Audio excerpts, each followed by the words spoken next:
Hey guys, welcome back. Tonight we're heading somewhere a little darker, a little weirder, and a whole lot more uncomfortable.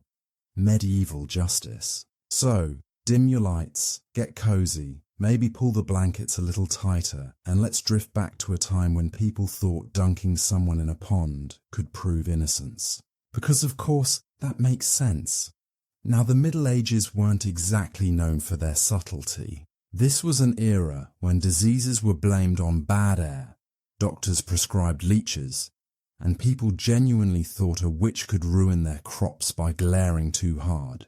So naturally, their idea of punishment followed that same logic. You weren't just guilty, you were a walking lesson to everyone else. Justice had to be public, painful, and preferably confusing.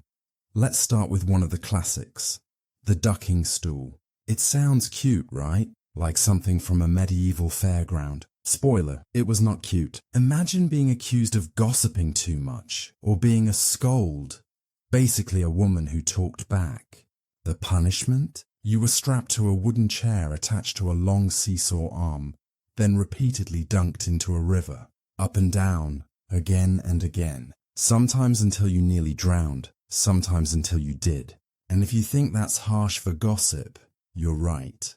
But in medieval towns, maintaining public order meant silencing anyone who made too much noise, especially if she happened to be female.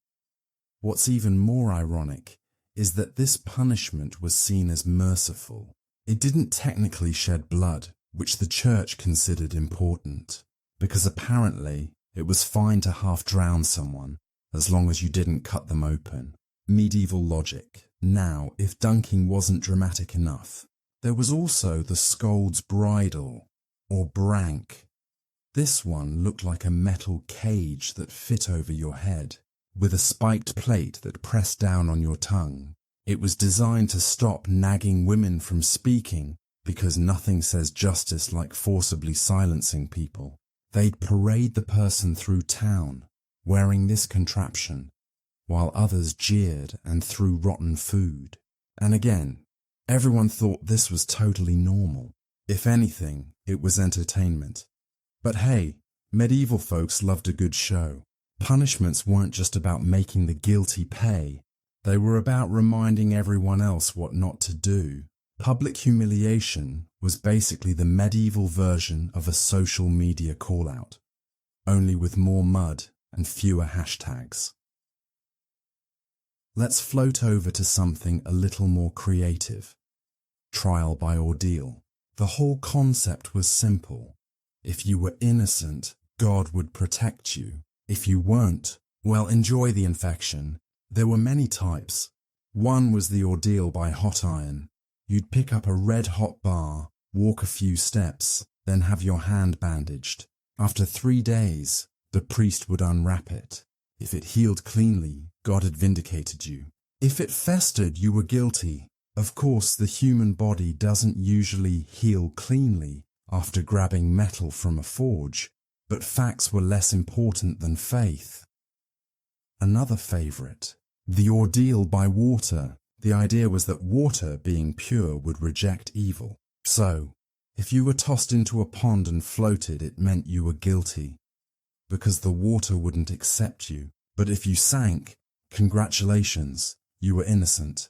The small catch, you might drown before anyone could pull you out. It's hard to celebrate your cleared name when you're not breathing. The medieval mind really excelled at finding ways to turn physics into theology. Float, bad. Sink, good. Burn, also sometimes good. You never quite knew what would happen, but it was definitely going to be painful. Let's move over to the stocks and pillory, perhaps the most iconic symbols of medieval punishment. These were the wooden frames with holes for your head and hands set up in the town square. You'd be locked in for hours, or days, while passers-by threw whatever they had handy. Mud, spoiled food, insults, maybe even the occasional stone if someone was feeling ambitious. It was like an early form of comment section, except you couldn't scroll away. What made the pillory extra effective was that it wasn't just about pain, it was about shame. People were terrified of being seen as a public joke. In small medieval communities, reputation was everything. You could survive famine, war, or plague, but once your neighbours decided you were that guy in the pillory, good luck getting invited to dinner. Of course, for more serious crimes, the punishments got creative.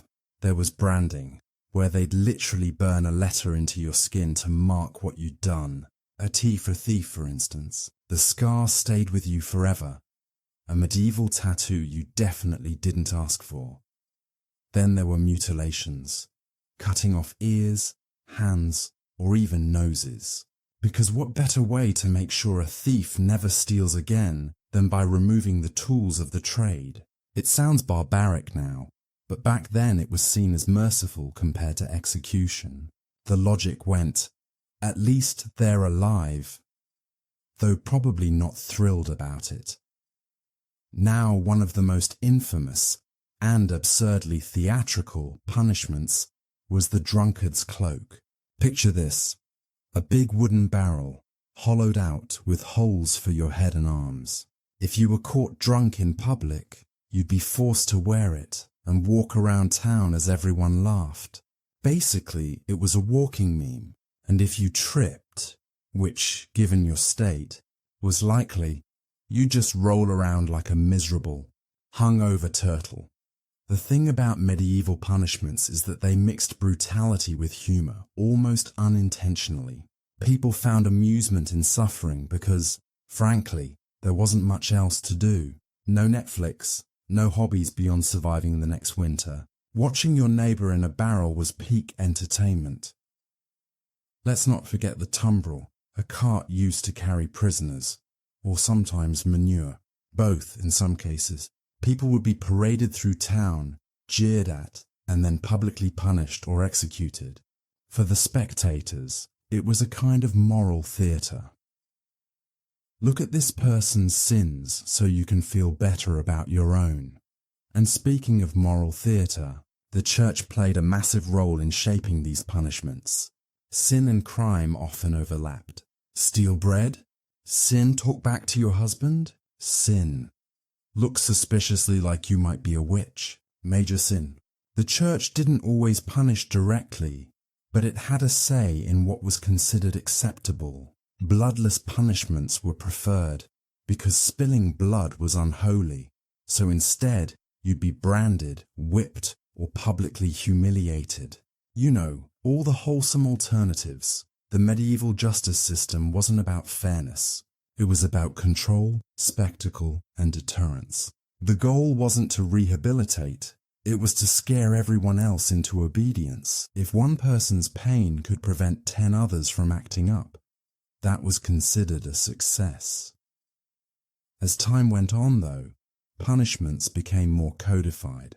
Laws like the English Bloody Code in later centuries would expand this idea, making even minor crimes punishable by death. But back in the early medieval period, justice was still deeply local. Each village, lord or church court had its own customs. What got you flogged in one town might earn you a fine in another, or, if you were lucky, a warning. But luck was not a medieval specialty. Let's take a calm moment here. Imagine you're in a 13th century town square. It smells faintly of wood smoke, ale, and damp hay. The bell rings, people gather. Someone's being punished today. Maybe it's a baker who shorted his customers, or a farmer who poached from the Lord's forest. The crowd murmurs, children laugh, a few merchants shout jokes. It's all oddly normal, because to them, this was life. Justice wasn't hidden behind courtroom walls. It was out here, on display for everyone to see. All right, let's float into another layer of weirdness. Punishment for animals. Yes, actual animals. In medieval Europe, pigs, cows, and even roosters could be put on trial. If a pig killed a child, which occasionally happened, it might be arrested, tried, and executed, dressed in human clothes no less, because apparently symbolism was more important than common sense. The underlying belief was that every creature, human or animal, was subject to divine law. So the pig wasn't just a pig, it was a moral agent who made a bad choice. The church would even assign it a defense lawyer. A lawyer for a pig. Somewhere in a dusty court record, there's probably a transcript that begins, "Your Honor, my client oinked in self-defense." These trials weren't satire, they were deadly serious. And they reveal something oddly touching about the medieval worldview. For all their cruelty, people genuinely believed the world was governed by cosmic order. When something went wrong, a crop failed, a child died, a pig misbehaved, someone or something had to be blamed. The punishment made sense in its own way, but that's the medieval paradox. Justice wasn't about what worked. It was about what felt right according to faith, superstition, and hierarchy, and it wasn't meant to be questioned. Let's ease into a pause here. We've seen ducking stools, bridles, branding irons, and pig trials, and we're only scratching the surface. In part 2, we'll drift further into the darker corners of medieval justice, where creativity met cruelty in ways that were disturbingly inventive. So take a breath, sip some water, and get ready to explore more of humanity's strangest bedtime stories. The ones that actually happened. Part 2. The most bizarre punishments in medieval times. Boring history for sleep all right. Welcome back. Let's sink a little deeper into the dimly lit world of medieval justice. If you thought dunking, branding, and pig trials were weird, buckle up. Or rather, unbuckle and relax, because we're about to glide into the more final kinds of punishment. You know, the ones that involved less embarrassment and more execution. Now, medieval executions were like the Super Bowl of punishment. Grim, public, and always well attended. People would actually take the day off to watch. Kids were brought along, snacks were sold, and everyone treated it like a community event. Because nothing says family outing quite like watching someone get beheaded before lunch. Let's start with the supposed merciful option, beheading. For nobles, this was considered the dignified way to go. Quick, clean, and respectable, at least in theory. The reality was often much messier. Executioners weren't always professionals. Sometimes they were just local guys with strong arms and questionable aim. There are records of nobles taking 5 or 6 blows before their heads finally came off. Not exactly a peaceful goodbye. Of course, if you were lucky enough to have a skilled executioner, he might finish the job in one swing and even hold your head up for the crowd to see. The audience would cheer or jeer depending on how much they liked you. Think of it as the medieval version of a performance review. Then there were those who didn't qualify for the noble treatment. The common folk, thieves, rebels, and the occasional unlucky heretic, got more dramatic fare. One of the most infamous punishments was hanging, which sounds straightforward, but rarely went smoothly. The idea was that your neck would break instantly, but that required precise rope length, perfect timing, and a bit of luck. More often, people just dangled there, struggling, for several minutes. It was as awkward as it was horrifying. Some towns tried to speed things up with the short drop method, which did the opposite of what it promised. Instead of breaking your neck, it slowly strangled you. But, hey, it gave the crowd more time to reflect on the meaning of justice, or, more likely, place bets on how long you'd last. Now, if you were really unlucky, like high treason unlucky, you could end up drawn and quartered. And yes, it's exactly as unpleasant as it sounds. First, you'd be dragged through the streets on a wooden frame or cart, then hanged but not to death, then disemboweled. Then, your body was chopped into pieces and displayed around the kingdom. It was the ultimate message from the crown. Don't mess with us. The whole thing was deliberately theatrical. Monarchs knew that fear worked better than mercy when it came to keeping power. The more gruesome the punishment, the stronger the warning. And people remembered, mostly because you couldn't exactly forget what you saw. But not all punishments were about death. Sometimes humiliation or endurance was the goal. Let's talk about the cucking stool, which was similar to the ducking stool but with even more flair. Instead of dunking, you were seated in a public place, usually near the market, and everyone could shout insults, throw waste, or just watch you sit there for hours. Imagine being the medieval version of a viral scandal, except the trending part was your real face. And if you think that sounds bad, consider the pillory's cousin, the whipping post. Criminals would be tied up and flogged publicly. The whip was often made of knotted leather, sometimes even embedded with bits of metal. The goal wasn't to kill but to scar, permanent reminders that you'd messed up. Some offenders were flogged weekly as a kind of ongoing subscription punishment. There were even penance walks. Imagine being forced to parade through the streets barefoot, wearing a sign around your neck explaining your crime. Sometimes, people had to carry heavy stones or wear ridiculous costumes. For example, adulterers might wear matching wooden yokes so they had to walk together in shame. It was equal parts moral lesson and public entertainment. Let's drift over to the torture chamber, which, believe it or not, wasn't used as often as people imagine. Contrary to Hollywood, medieval torture wasn't an everyday thing. It was mostly reserved for extracting confessions in cases where there wasn't enough evidence, which is another way of saying, we want to make sure you admit it, even if you didn't do it.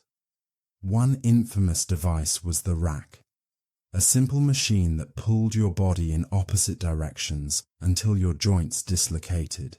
It wasn't necessarily meant to kill you, just make you cooperative. There's something so medieval about inventing a machine purely to stretch people. Then there was the thumbscrew, which did exactly what the name suggests. Small, portable, and brutally efficient, it was a favorite of inquisitors, because it didn't require a large space or an audience, just a quiet room and patience. But the most bizarre part of all this was the formality. Torture wasn't chaotic or emotional, it was bureaucratic. There were rules, limits, and even paperwork. In some courts, they'd make you sign a statement afterward confirming that your confession was freely given. Because nothing says voluntary like doing it while your joints are still dislocated. And yes, there were other devices, the Iron Maiden, the Catherine wheel, the breaking wheel, and the chair of nails, though historians argue that some of these were later myths, exaggerated in the Renaissance to make the Middle Ages sound more savage. Still, real or not, the imagery stuck. And it says something about how people wanted to remember the past. Brutal, strange, and safely distant. Outside of prisons and courts, religious punishments were their own category. If you were accused of heresy, you might be forced to fast, make long pilgrimages, or stand outside the church wearing nothing but a sackcloth. In monastic communities, monks had their own brand of discipline, silence, isolation, or being made to eat on the floor while others dined at the table. Medieval guilt was an art form, and for repeat offenders, especially those who dared to question authority, excommunication was the ultimate blow. Being cut off from the church meant more than just losing Sunday mass privileges. It meant social death. No one could trade with you, talk to you, or bury you in consecrated ground. It was spiritual banishment, the kind that left you alive, but completely alone. Let's ease for a second and picture all this.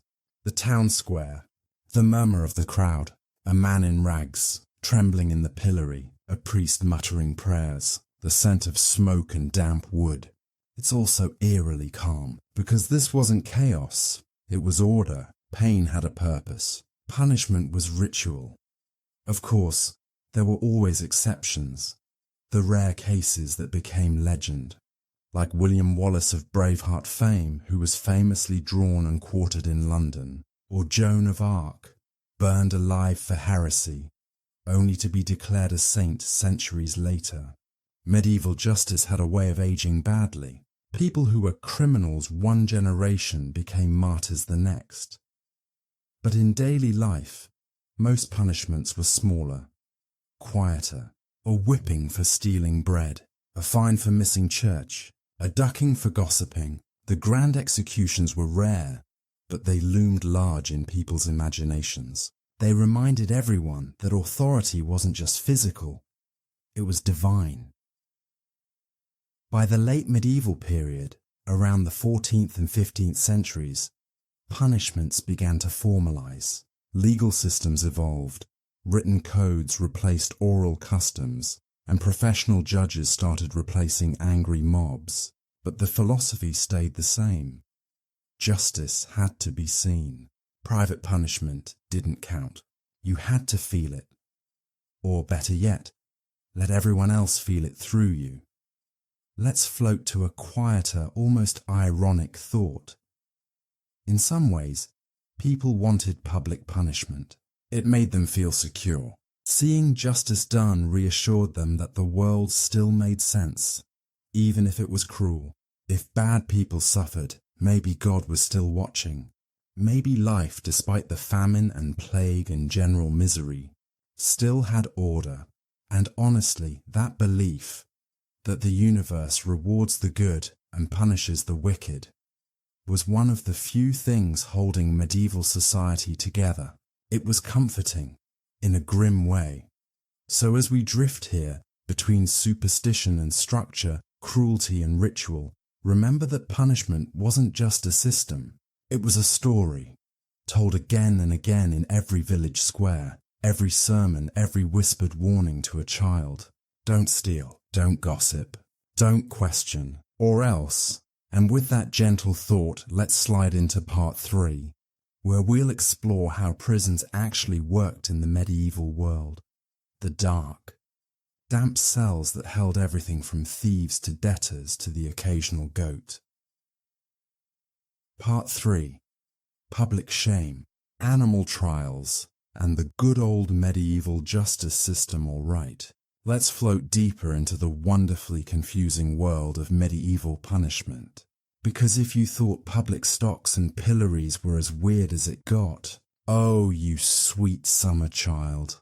Let's start with something that sums up medieval logic perfectly. Animal trials. Yes, you heard that right. In medieval Europe, it wasn't just people who stood trial. Animals did too. If a pig attacked a child or a cow trampled someone's crops, the villagers didn't just shrug and move on. No. They called in a lawyer for the pig, and yes, there are written records of entire court proceedings where pigs, goats, and even insects were put on trial for crimes against humans. They'd be assigned legal counsel, put in a courtroom, sometimes even dressed in little clothes, and asked to answer for their crimes. A pig that bit someone might be sentenced to death by hanging in front of a crowd, because apparently this was how you maintained order in society. One famous case from 1386 in France involved a sow who had killed a child. She was actually dressed in human clothing, a jacket and pants, and hanged publicly in the town square. And because this was the Middle Ages, the villagers nodded approvingly, as if this all made perfect sense. Sometimes the trials were even more absurd. Rats were once put on trial in 1522 in autumn France for eating up the barley crop. The rats didn't show up in court, obviously, so their lawyer argued that they couldn't attend because, wait for it, the roads were unsafe due to cats. That's real history. Someone actually stood up in court and said, "My clients would love to attend, Your Honor, but there are too many cats." And the judge took it seriously. The case was adjourned. Let's just say the medieval justice system wasn't exactly consistent. Now back to humans, because they had plenty of creative punishments too. One of the most common methods of humiliation was the scold's bridle, also known as the brank. This was a metal cage placed over a person's head, usually a woman's, with a bit that went into the mouth, sometimes studded with spikes to prevent talking. It was used to punish gossips, nagging wives, or anyone considered too outspoken. Basically, if you said something the men in charge didn't like, you got a face cage. The wearer would be paraded around town as a lesson to others. It was less about justice and more about public embarrassment, which, let's be honest, was the theme of medieval law enforcement.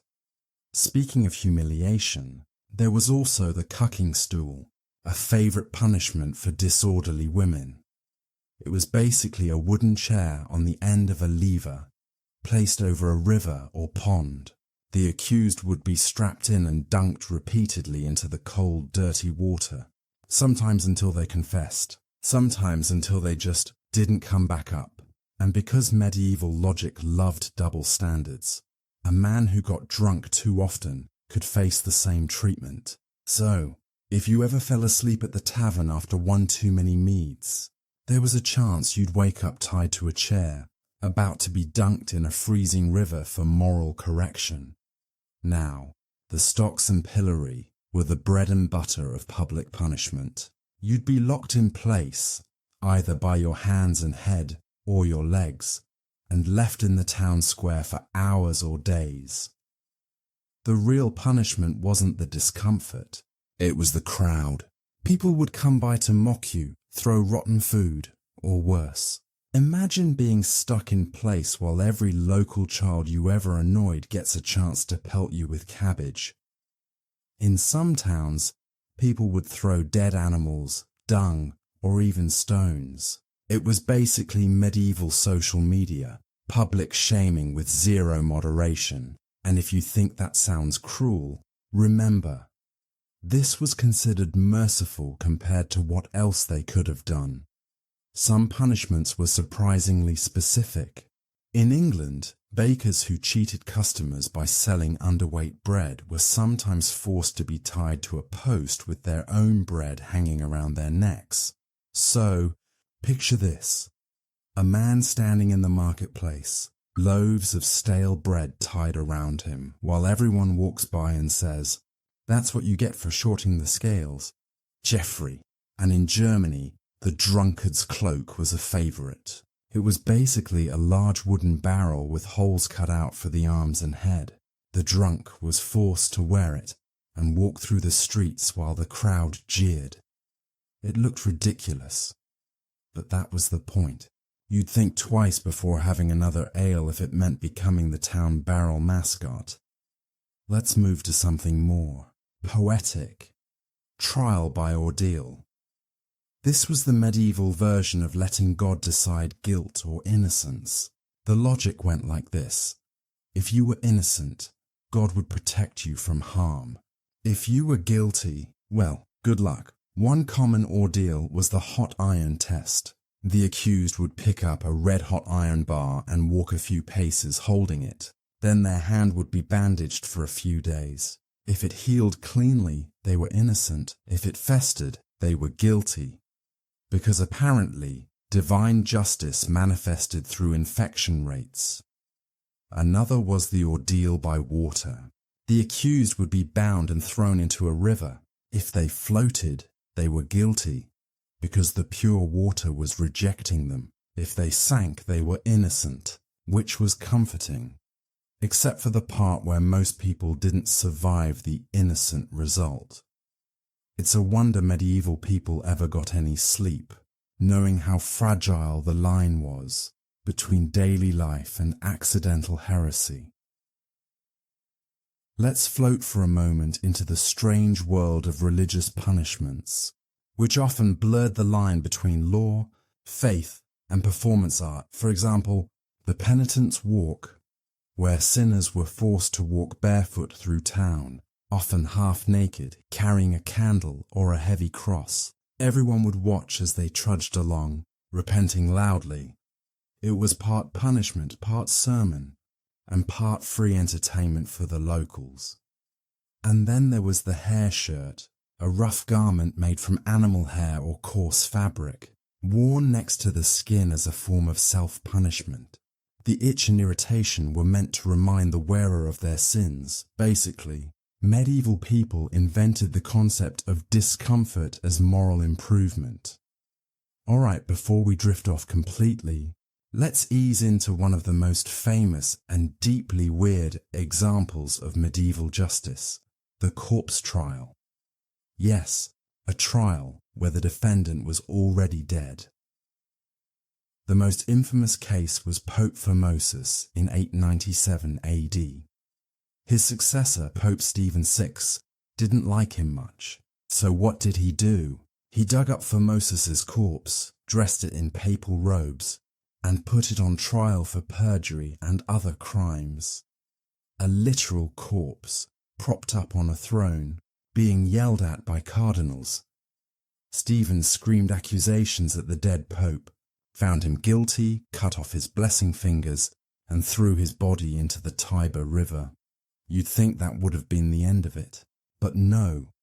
The body was later recovered and reburied with honours. Then, Stephen himself was deposed, imprisoned and strangled, because in medieval Europe, karma was alive and well. Alright, let's pause there. Take a deep breath. Maybe adjust your pillow. We're only halfway through the medieval madness. In the next part, we'll drift through the punishments reserved for nobles, clergy and royalty, because surprisingly, the rich didn't always get away scot-free.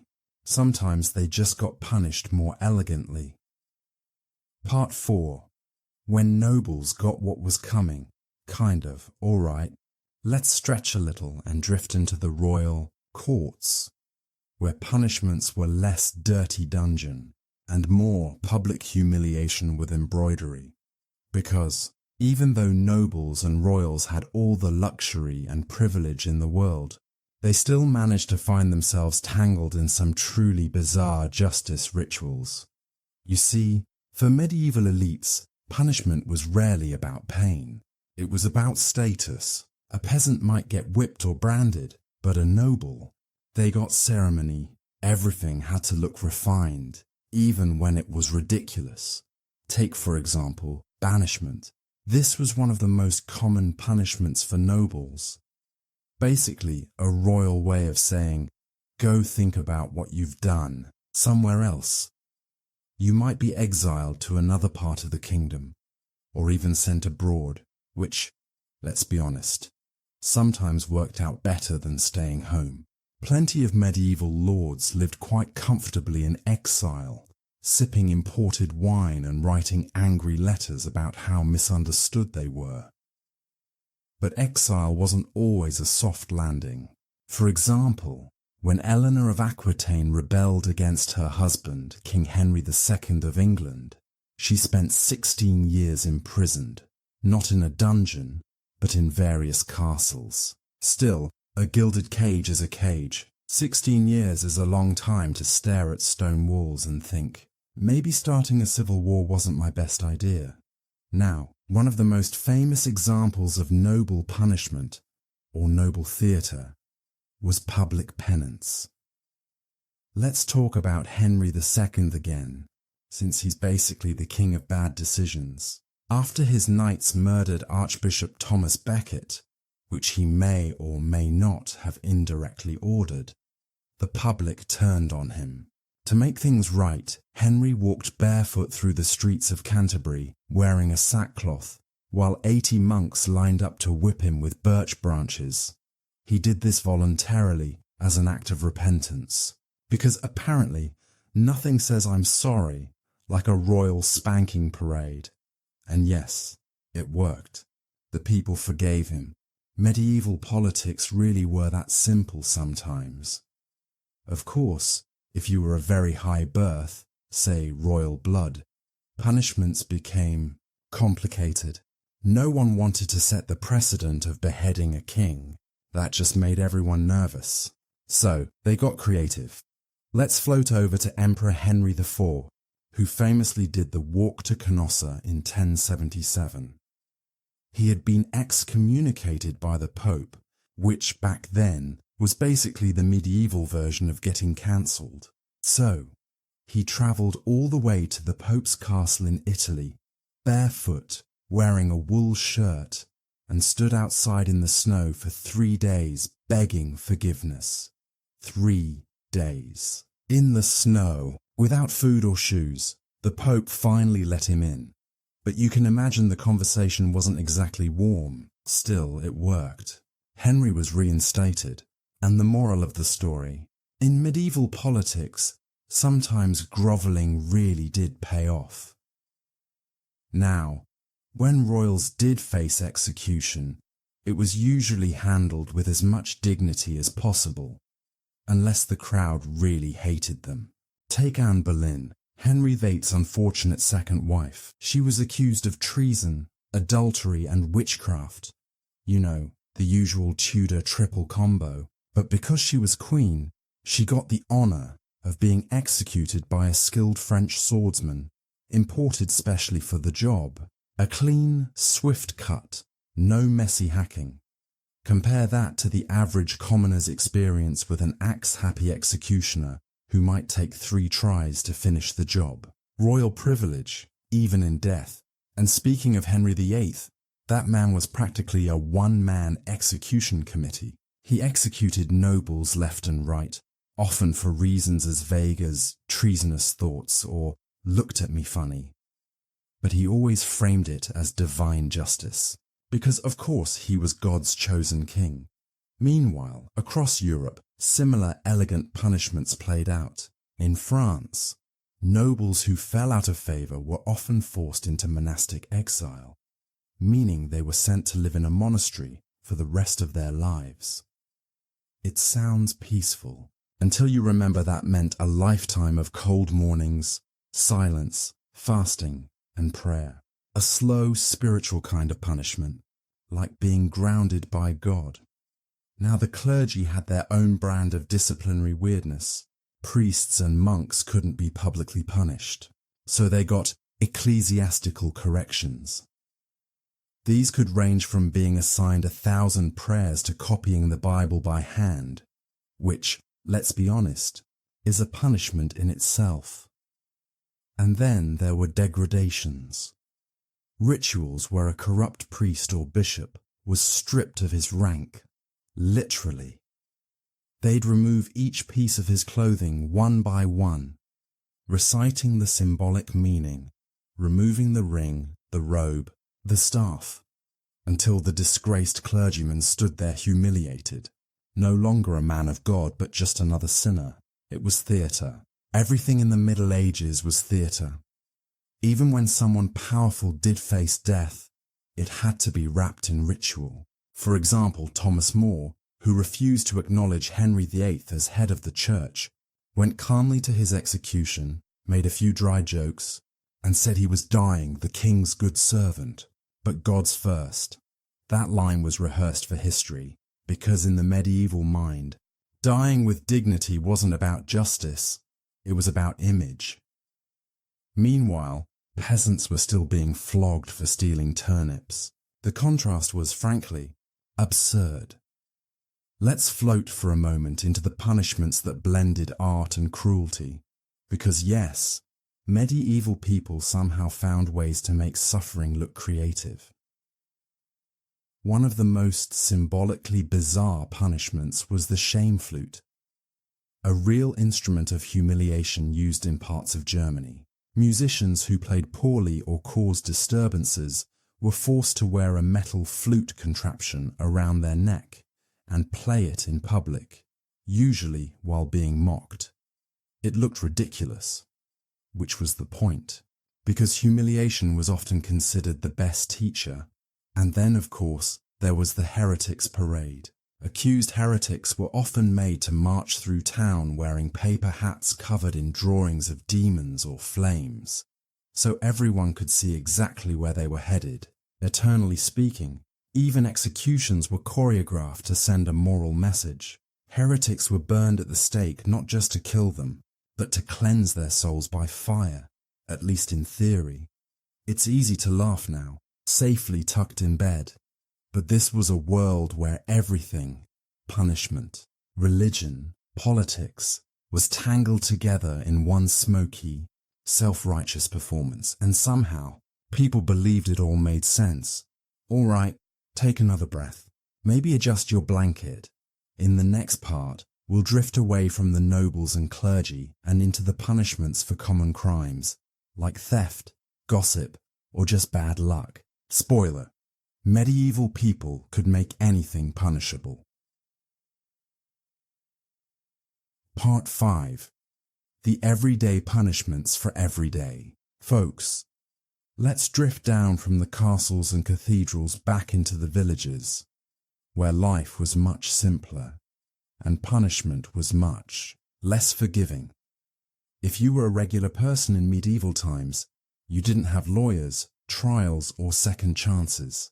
You had the local lord, the town square, and whatever random piece of wood, metal, or rope he decided to punish you with. It didn't take much to get in trouble either. Maybe you stole a loaf of bread. Maybe you insulted someone important. Maybe you just looked suspicious. Either way, the result was usually the same: public humiliation. Because for medieval people, the idea wasn't just to punish you, it was to make everyone watch. The most iconic tool for this was, of course, the stocks. Picture this: a wooden frame with holes for your hands and head.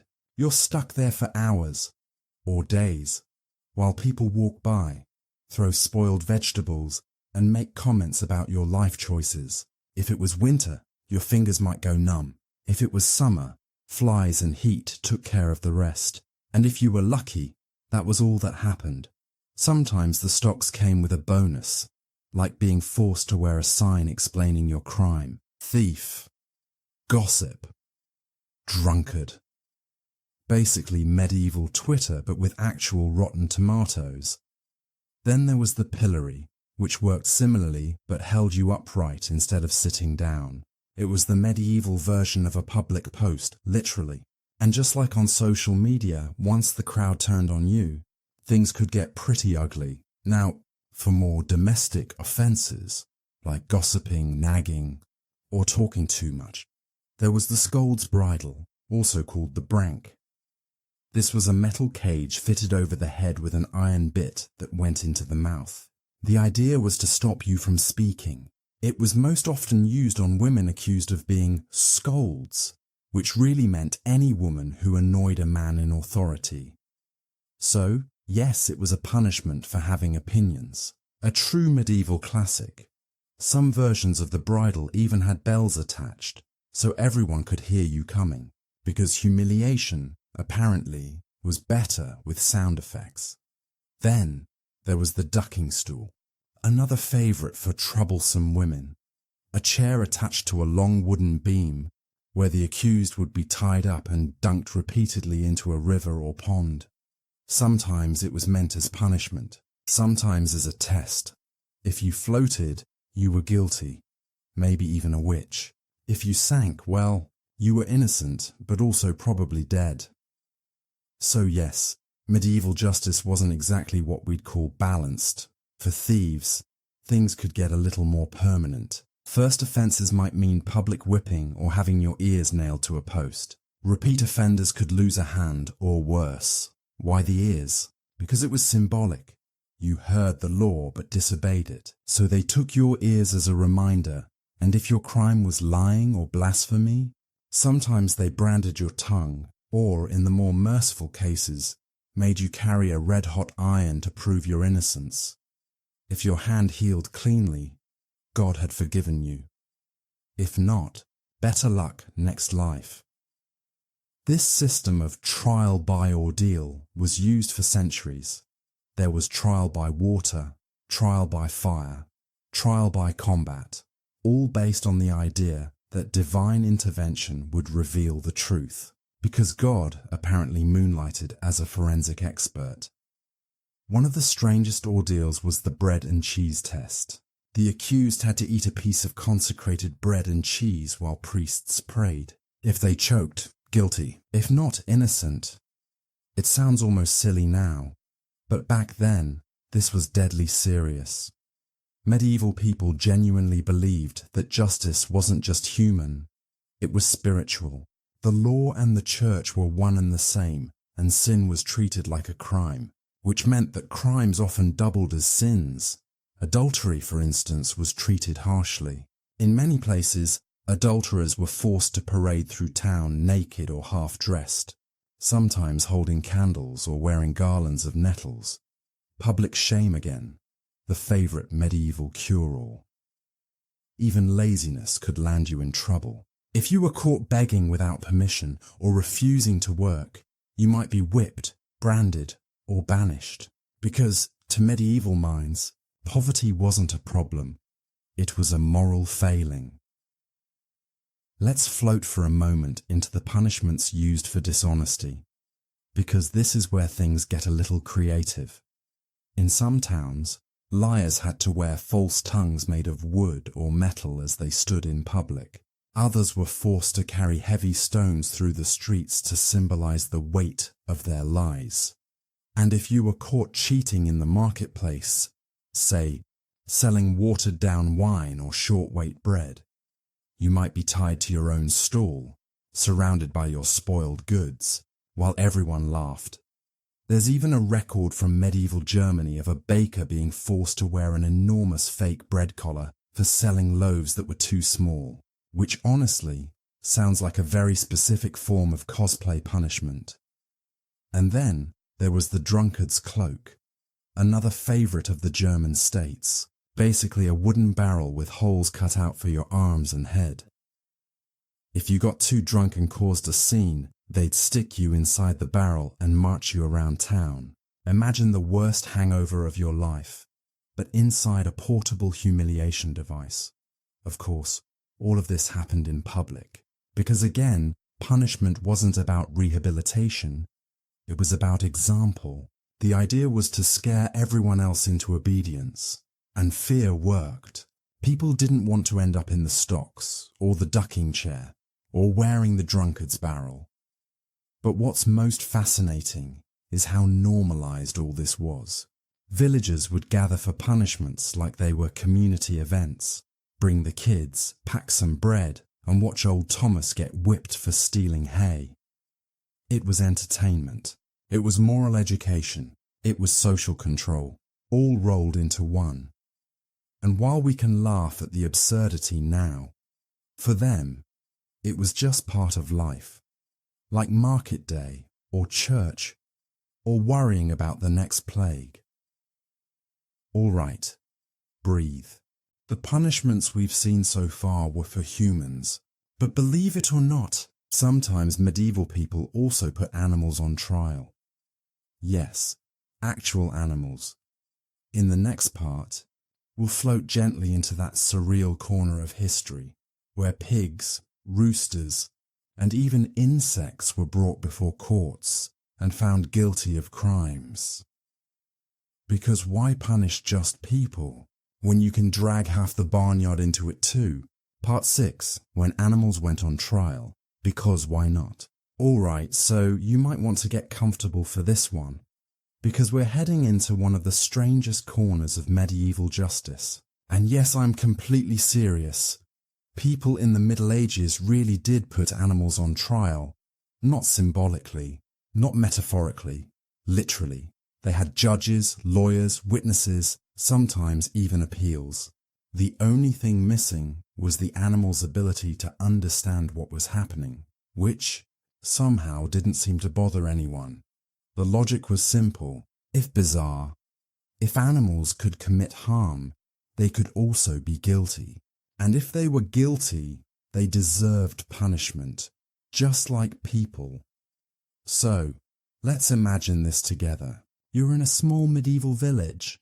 The local pig gets loose and tramples a child. Tragic, yes, but also apparently a criminal act. So what do? You arrest the pig. You literally chain it up, assign it legal representation, and hold a public trial. there would be a prosecutor arguing that the pig had committed murder. The defense would plead for mercy, maybe arguing the animal acted on instinct. And then the judge would pronounce a sentence, often death, usually by hanging. Because of course, what better way to deal with a homicidal pig than to give it a human execution? These trials happened all over Europe for centuries. France especially seemed to love them. Records show dozens of animal trials between the 13th and 18th centuries. One particularly famous case took place in 1386, when a sow was accused of killing a young boy in the town of Falaise, Normandy. The pig was dressed in human clothes, a jacket, gloves, even trousers, and then publicly executed by hanging in the village square. Because, symbolism. There's even an illustration of the event that survived. And yes, it's exactly as ridiculous as it sounds. Sometimes the animal's owners were held accountable too, though not always. The pig in Falaise, for example, faced trial alone. No accomplices, just the sow, the gallows, and a deeply confused crowd. But it didn't stop with pigs. In 1474, a rooster in Basel, Switzerland, was tried and executed for laying an egg. Apparently, people believed that rooster eggs could hatch into basilisks, mythical serpent-like creatures capable of killing with a glance. So naturally, the court accused the rooster of an unnatural act and burned it alive. The transcript actually reads like a real trial, complete with opening statements. It's both absurd and oddly bureaucratic, and these weren't isolated cases. There are documented trials for cows, horses, dogs, rats, weevils, and even locusts. Sometimes the church got involved if the animals were considered part of a larger plague, like rats eating grain or insects devouring crops. A bishop might issue a formal excommunication. Yes, they excommunicated bugs. The ritual involved summoning the animals, or their representatives, to court, reading them legal warnings, and then cursing them if they didn't leave the area. The most famous of these happened in 1522, when vineyard owners in autumn France took a group of weevils to court for eating their vines. They appointed an actual lawyer to defend the insects, a man named Bartholomew Chassenet, who apparently took his job quite seriously. He argued that the weevils, as part of God's creation, had a natural right to eat the vines, and that if the villagers wanted them gone, they should offer an alternative food source elsewhere. Believe it or not, the court agreed to consider this. They postponed the trial so the villagers could arrange a suitable relocation site for the bugs. It's like an early version of wildlife management, but with way more paperwork and theology. This all sounds absurd now, but it made perfect sense to medieval minds. You see, in that worldview, everything, human, animal, even insect, was part of a divinely ordered universe. There was no clear line between spiritual and physical wrongdoing. So if a pig killed someone, it wasn't just an accident. It was a moral disturbance in creation. And moral disturbances had to be corrected. Punishment wasn't just about the act itself. It was about restoring cosmic balance. So yes, that's why a goat might be hanged, or a dog burned at the stake, or a swarm of beetles solemnly declared banished from a field. It wasn't about logic, it was about order. And speaking of order, the medieval system had a remarkable obsession with making sure everyone and everything knew their place. There was a punishment for every rank, for every crime, for every class. So while animals were getting hanged, nobles had their own special brand of justice, usually a little less painful, but far more political. Let's drift gently toward that now, where knights, barons, and kings faced punishment in ways that mostly protected their dignity. Because naturally, being royal meant never having to stand in the stocks. Part 7. When the powerful faced justice. Medieval style. So now that we've seen how pigs and roosters could face the full force of medieval law, you might be wondering, what about people with actual power? Well, that's where things get interesting, because when it came to nobles, knights and kings, justice wasn't exactly blind. Let's start with a simple truth. In medieval Europe, punishment was a performance. It was a show, meant to display power, reinforce hierarchy, and remind everyone who sat where in the grand order of things. So when peasants stole bread, they were whipped or hanged. When nobles betrayed a king, their punishments were wrapped in ceremony and symbolism, often designed to appear just harsh enough to satisfy the crowd, but not so brutal as to dishonor the elite. One of the best examples of this took place in 1305, when Sir William Wallace, yes, the same Wallace from Braveheart, was captured by the English. Wallace was found guilty of treason against King Edward I. But here's the thing. Wallace never actually swore allegiance to the English crown. So, technically, he couldn't commit treason. Did that matter? Of course not. He was dragged through the streets, hanged, disemboweled and quartered. His body parts displayed in different cities as a warning. It wasn't just execution, it was political theatre, a public message carved in flesh. But that kind of brutality was reserved for enemies and rebels, for the wrong kind of noble. When someone within the royal circle needed punishing, things were handled far more delicately. Take Richard II, for example. When he was deposed in 1399 by his cousin Henry Bolingbroke, who became Henry IV, there wasn't a bloody execution in the square. Instead, Richard was quietly imprisoned and starved to death. An unofficial punishment. No public display, no trial, just silence. That way the new king could claim moral superiority. And this wasn't uncommon. Monarchs preferred to make their rivals disappear rather than bleed publicly. Because in medieval politics, image was everything. If you were executed publicly, it meant you'd lost your legitimacy. But if you were quietly handled, it meant you were dangerous, and therefore worth handling with care. Then, there's the curious case of noble executions by sword. Unlike the noose, a tool of shame reserved for commoners, the sword was considered an honorable weapon. If a nobleman was sentenced to death, he could request beheading by sword rather than rope. It was faster, cleaner, and more dignified. A privilege of birth, even in death. One of the most famous examples is Anne Boleyn, the second wife of King Henry VIII. When she was accused of adultery and treason, she was granted a special execution by a skilled French swordsman, flown in just for the occasion. She was executed cleanly.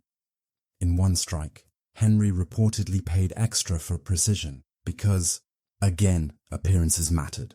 In contrast, the common people faced punishments meant to humiliate, not preserve dignity. Stocks, pillories, and whipping posts were everyday tools of shame. Imagine being chained in the town square, surrounded by neighbors throwing rotten food at you.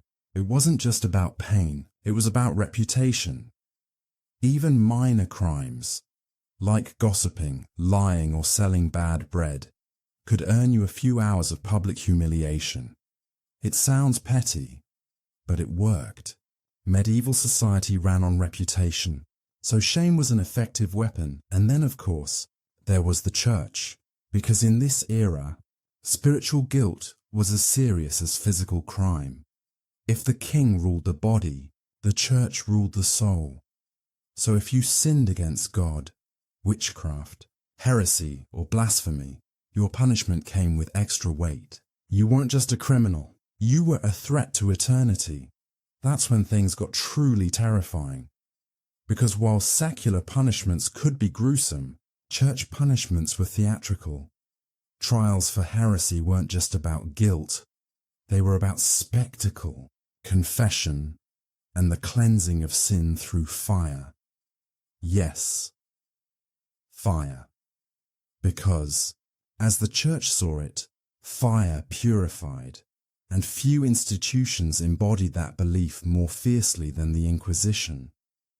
It's time to enter that chapter of history, where confession, torture, and salvation collided under the glow of the pyre.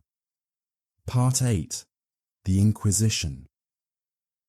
When faith burned brighter than reason, hey, still awake? Or drifting somewhere between curiosity and mild dread? That's fine. This next part might nudge you a little further towards sleep, because we're about to enter the long, slow, and very uncomfortable world of religious punishment. Let's talk about the Inquisition, that centuries-long spiritual audit of human souls, where priests with too much power and not enough mercy decided who was pure and who needed a little encouragement.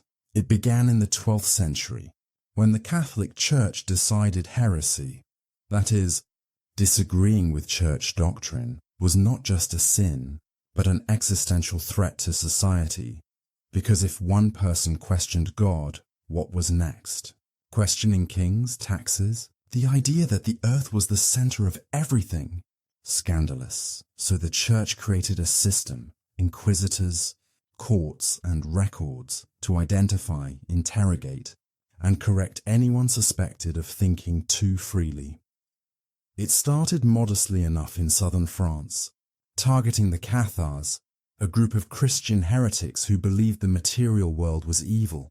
They were peaceful, vegetarian, and avoided wealth, which, to the medieval church, made them immediately suspicious.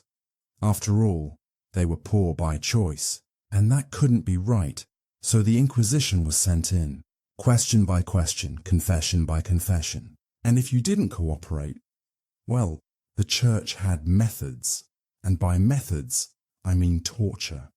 Now, torture wasn't supposed to be about pain, at least not officially.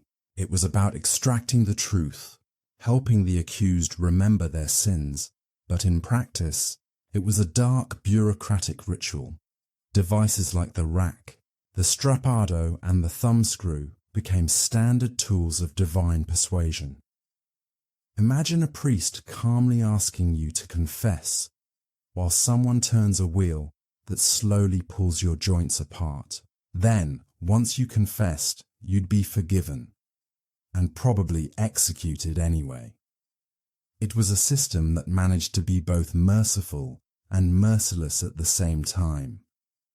And, of course, the Inquisition kept records of everything, because this was still, technically, a legal process. Accusations were written down, testimonies were recorded, sentences were announced in public ceremonies called auto da fe, meaning acts of faith.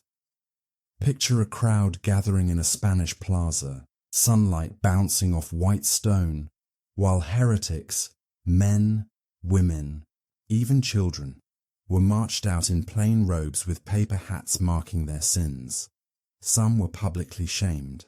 Others were burned at the stake, all in the name of saving their souls. It sounds horrific now, but in the 15th and 16th centuries, it was a form of social control dressed as religion, and the most infamous version of it all was, of course, the Spanish Inquisition. It began in 1478 under Ferdinand and Isabella, the same royal couple who later funded Columbus. Their goal wasn't just spiritual purity, it was political unity. Spain had recently driven out Muslim rule after centuries of conflict, and the monarchs wanted one kingdom, one faith. So anyone suspected of being a secret Jew or Muslim, even if they'd already converted to Christianity, was fair game. People were told to report on their neighbors. Entire families disappeared overnight.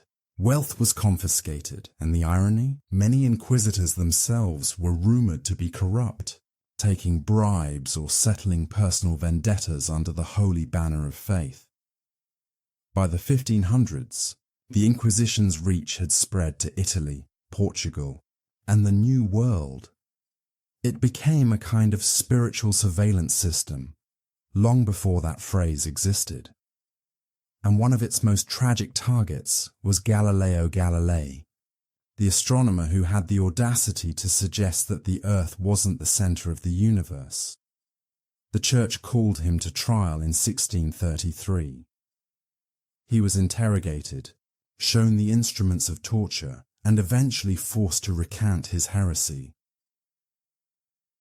He lived out his last years under house arrest, a quiet end for a man who simply looked through a telescope and said, "Hey, maybe it's not all about us." So yeah, the Inquisition was less about faith and more about control, and yet it wasn't the only kind of holy justice floating around medieval Europe. Because while the Church was punishing thought crimes, local rulers were still obsessed with body crimes, theft, adultery, and everything in between. And for those, they came up with some creative new ways to make you regret your choices. So let's move gently, very gently, into the next set of punishments. You know, the ones that sound too strange to be real. Part 9. Weird and wonderful torture devices. Nobody asked for, all right. Friends, let's ease into the next segment with a soft sigh, because we're about to look at some of the strangest, slowest, and most absurd punishments medieval rulers and inquisitors dreamed up. Don't worry, this isn't gruesome horror, it's sleepy history. Medieval justice had a flair for the theatrical. If you were accused of a crime, authorities didn't just want to punish you. They wanted the crowd to feel it, imagine it, and remember it for years. And so they invented devices that could do just that. Some were practical, most were ridiculous, and a few were downright ironic. Let's start with the rack. You've probably heard of it, and yes, it involved stretching a person's body on a wooden frame. But here's the interesting part. It wasn't just a punishment. It was a way to extract a confession slowly and elegantly. An inquisitor might ask a question, twist a crank, and then wait. Not hours, not minutes, sometimes days. They wanted you to reflect deeply on your sins while dangling between pain and polite conversation. Then there was the iron chair. Imagine sitting down after a long day, only to find every inch of your chair lined with spikes. It sounds cartoonish, and honestly, it sort of is, but it was used widely in Central Europe. The idea was to combine discomfort with psychological pressure. You weren't supposed to die immediately. You were supposed to think about your crimes very carefully. One of the more theatrical devices was the pear of anguish. It was a small metal contraption shaped like a pear that could expand inside a person's mouth, rectum, or even vagina. Yes, medieval engineers apparently believed that suffering could come in elegant geometric shapes. Then there's the breaking wheel, one of the slowest punishments imaginable. The accused was tied to a large wheel, and their limbs were methodically smashed with a hammer or iron bar. And yet, in some accounts, authorities would rotate the wheel to make the punishment fair, because fairness was important. Now, not all punishments involve pain in the traditional sense. Some were designed purely for humiliation. Take the scold's bridle, a metal mask used primarily on women accused of gossiping, nagging, or speaking out of turn. It clamped around the head and often had a metal plate inserted into the mouth to prevent talking. Some versions even had spikes pointing at the tongue, a subtle reminder that words could be dangerous. Imagine walking through the town square with that on and everyone staring at you. That was the whole point. Or the pillory, which sounds almost charming until you remember it involved your head and hands being locked in a wooden frame while townsfolk threw rotten vegetables, mud, and occasionally worse. Some scholars suggest it was the medieval version of going viral on social media. Public humiliation that everyone witnessed, laughed at, and shared stories about for weeks.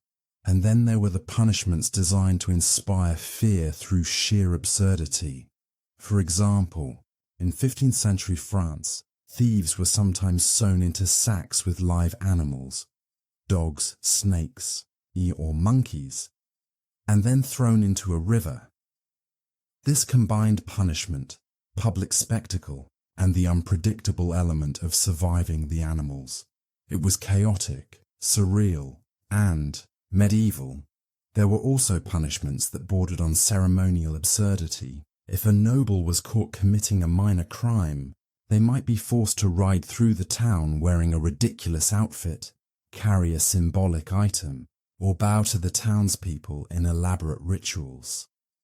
One record from the early 1500s describes a baron who was caught poaching.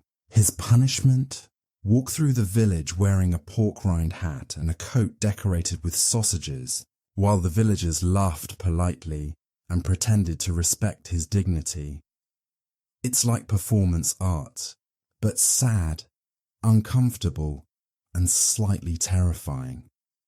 And through all this, the underlying principle was the same. Punishment in medieval Europe was meant to be memorable. It wasn't just about pain. It was about narrative. Every device, every ritual, every absurd execution told a story about power, morality, and control. It wasn't fair, it wasn't rational, but it worked. So as we drift into the final segment, let's gently transition to how ordinary people endured these extraordinary punishments, and what life really looked like for them in the long shadows of authority. Part 10, Life Under the Long Arm of Medieval Justice. Welcome back, dear listener. By now, you're probably halfway between curiosity and dozing off. The perfect place to float through this next part.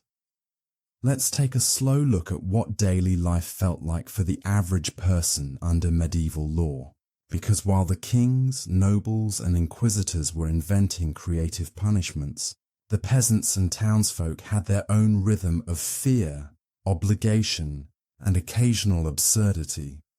Medieval justice wasn't just a spectacle, it was everywhere. From the moment you woke up, you were under the shadow of authority. Did you skip your morning prayers? You were guilty of neglecting God.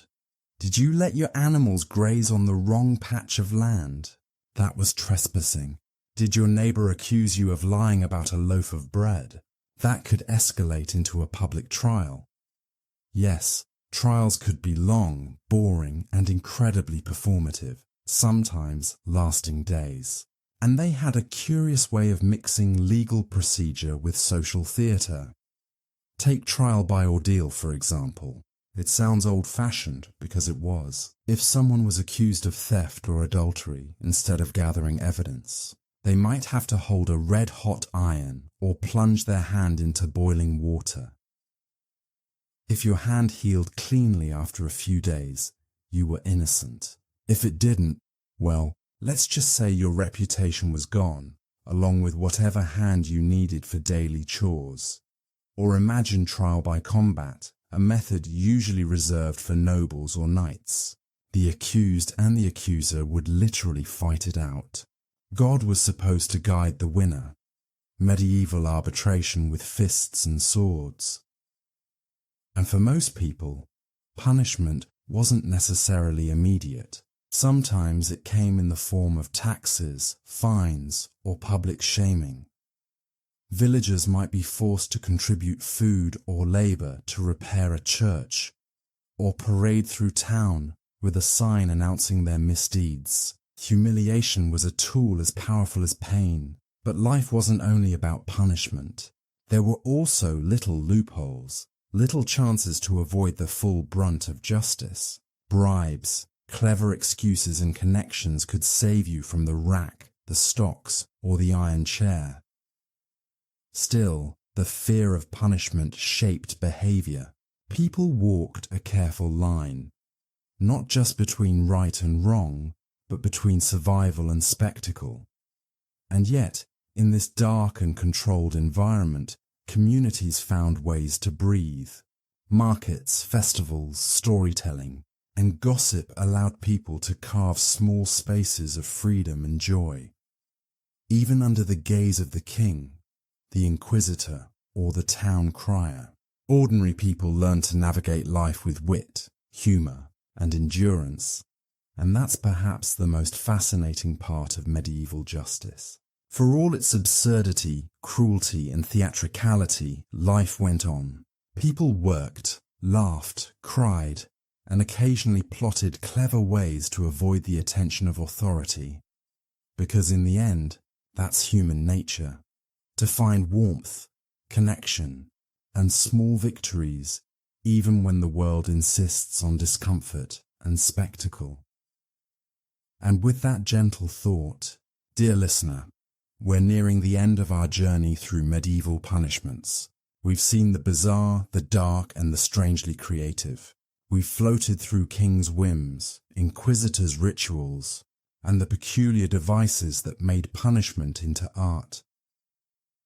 So let's take a deep breath and slowly let the image of racks, iron chairs, and pillories fade into the quiet night. Part 11. Reflections on the lives behind medieval punishments. Hey there, still with me? Perfect. Let's drift gently into the final stretch.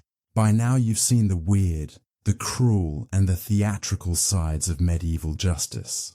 But let's slow down a little and think about the people who actually lived through all of it. Medieval punishments weren't just tools or stories. They were part of daily life, affecting peasants, merchants, and even minor nobles. The sheer unpredictability of it all shaped how people behaved, how they thought, and how they survived. Imagine waking up knowing that one misstep, failing to pay a tax, gossiping, or accidentally stepping onto someone else's land, could land you in the stocks, on a rack, or worse. You'd probably walk carefully, speak cautiously, and keep a very close eye on neighbours. But human nature has a way of slipping through even the tightest controls. People still laughed, told stories, and sometimes mocked authority behind closed doors. Festivals became safe zones for expression. Markets were places of quiet rebellion, bartering, joking, and negotiating small victories in an otherwise rigid world. And then there were the families, mothers and fathers, children and grandparents, all living with the looming presence of punishment. Imagine teaching your kids right from wrong, knowing that public shaming or worse could come down at any moment. Discipline wasn't just moral, it was literal survival. Oddly, the systems of punishment also created a kind of rhythm. Annual fairs, seasonal trials, and public ceremonies marked the calendar. Life, though strict and sometimes absurd, had a pattern. People adapted, found small joys, and made the ordinary extraordinary simply by surviving. It's easy to think of the Middle Ages as purely dark, but there were pockets of ingenuity, humour, and human resilience. Even the inquisitors and torturers, as grim as they were, followed codes and traditions. It wasn't chaos. It was structured, if strange, society. And perhaps that's the gentle lesson here. Behind every rack, every iron chair, every scold's bridle, there were real lives, real decisions, and real adaptations. People endured, people learned, people persisted. So as you drift further towards sleep, let the image of medieval punishments dissolve into quiet streets, markets at dusk, and families whispering together after the day's trials. The human spirit, however constrained by law, custom, or spectacle, still found ways to shine, to breathe, and to rest. And with that, dear listener, we close our long, slow journey through the bizarre world of medieval punishments. Let your mind wander gently into calm, because tomorrow or the next day, the world, thankfully, looks very different. Good night, and sleep well.